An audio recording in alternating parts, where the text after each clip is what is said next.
वर्धमान गुरुवर की प्रेरणा शांति सागर गाथा। इस गाथा में सत्य अहिंसा धर्म का सार समाता।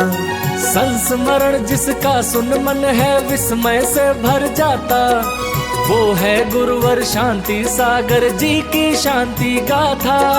शांति गाथा, शांति गाथा, शांति गाथा। शांति गाथा के पुण्यार्जक हैं Kataria insurance brokers private limited, Ahmedabad, Gujarat. For motor and health insurance contact us now on our toll free number 180027098080। Episode 3, असाधारण शक्ति संयत जीवन।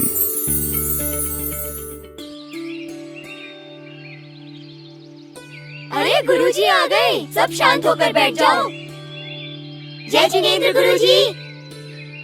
जय जिनेंद्र, जय जिनेंद्र। गुरुजी कल वाली कहानी सुनाओ ना। हाँ हाँ, अभी सुनाता हूँ। अच्छा तो याद दिलाओ, मैं कहाँ तक बता चुका था? गुरुजी आपने हमें रुद्रप्पा की कहानी सुनाई थी। गुरुजी क्या उनका एक ही मित्र था? क्या वो और बच्चों के साथ खेलने नहीं जाया करते थे? नहीं, सात गोंडा बचपन से लौकिक आमोद प्रमोद से दूर रहते थे और किसी से लड़ाई झगड़ा भी नहीं करते थे। इसका मतलब क्या वो शक्तिशाली नहीं थे? अरे असली शक्तिशाली तो वो होता है जो किसी को कष्ट नहीं पहुंचाता। सात गोंडा तो बाल्यकाल से ही ऐसी असाधारण शक्ति के स्वामी थे कि 4 मन के चावल के बोरों को आसानी से ही उठा लेते थे। फिर तो वो खूब घी खाते होंगे गुरुजी।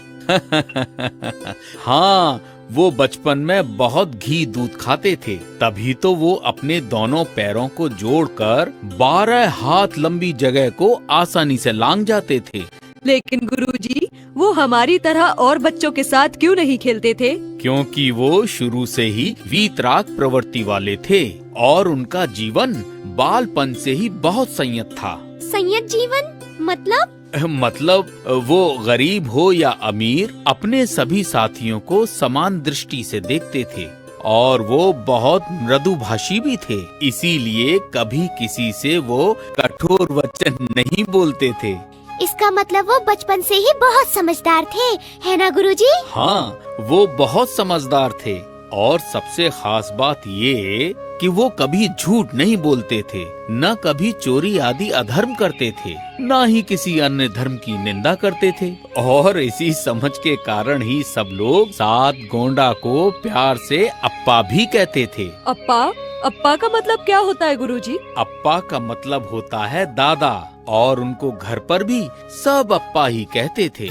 लेकिन गुरुजी ये तो बताइए, अप्पा फिर आचार्य शांति सागर जी महाराज कैसे बने? बताता हूँ, लेकिन अभी उनकी युवावस्था की कहानी भी तो बाकी है। हाँ हाँ गुरुजी, उनकी युवावस्था की कहानी सुनाइए। सुनाता हूँ। युवावस्था में तो उन्होंने धर्म में और भी अधिक दृढ़ता से रुचि लेना शुरू कर दिया था। वो अपने फैसलों पर अडिग रहते थे और अपनी किसी भी समस्या के लिए कभी भी किसी का आलम्बन नहीं लेते थे। किसी का आलम्बन नहीं लेते थे? मतलब गुरुजी? आलम्बन का मतलब वो अपनी समस्या के लिए किसी का सहारा नहीं लेते थे। हाँ, आलम्बन से ध्यान आया, एक बार की बात है जब सात गोंडा लगभग 18-19 बरस के होंगे, तब एक दिन उनकी माँ सत्यवती उनके कुर्ते के लिए चरखे पर सूत काट रही थी। तो उनके कुर्ते के लिए सूत गुरुजी? तो क्या वो बाजार के कपड़े नहीं पहनते थे? नहीं, वो बाजार के कपड़े नहीं पहनते थे। हाँ, तो मैं बता रहा था कि जब उनकी माँ ने देखा कि सात गोंडा एक पुस्तक पढ़ रहे हैं परंतु पास में रखे तकिए से पीठ लगाकर नहीं बैठे हैं, तो उन्होंने पूछा, अरे अप्पा, तुम्हारे पीछे तकिया रखा है, फिर भी तुम तकिए से टिककर नहीं बैठे हो, क्यों? माँ, आप तो जानती हो मुझे किसी प्रकार का कोई सहारा लेना अच्छा नहीं लगता। समझे आप लोग, अप्पा बचपन से ही बहुत दृढ़ संकल्प के मालिक थे और साथ ही इतने सरल और सांसारिक विषयों से इतना दूर थे कि अपने घर में भी एक वैरागी की तरह रहते थे। घर में भी वैरागी की तरह रहते थे? तो क्या उन्होंने शादी नहीं की गुरुजी? अब ये सब मैं बाद में बताऊंगा। क्योंकि आपका प्रभु वंदना का समय हो रहा है। बिल्कुल सही। ठीक है गुरुजी, तब तक हम आपकी प्रतीक्षा करेंगे। जय जिनेंद्र। जय जिनेंद्र, जय जिनेंद्र। शांति गाथा के पुण्यार्चक थे Kataria insurance brokers private limited, Ahmedabad, Gujarat. For motor and health insurance contact us now on our toll free number 1800-270-9080। शांति गाथा, शांति गाथा, शांति गाथा।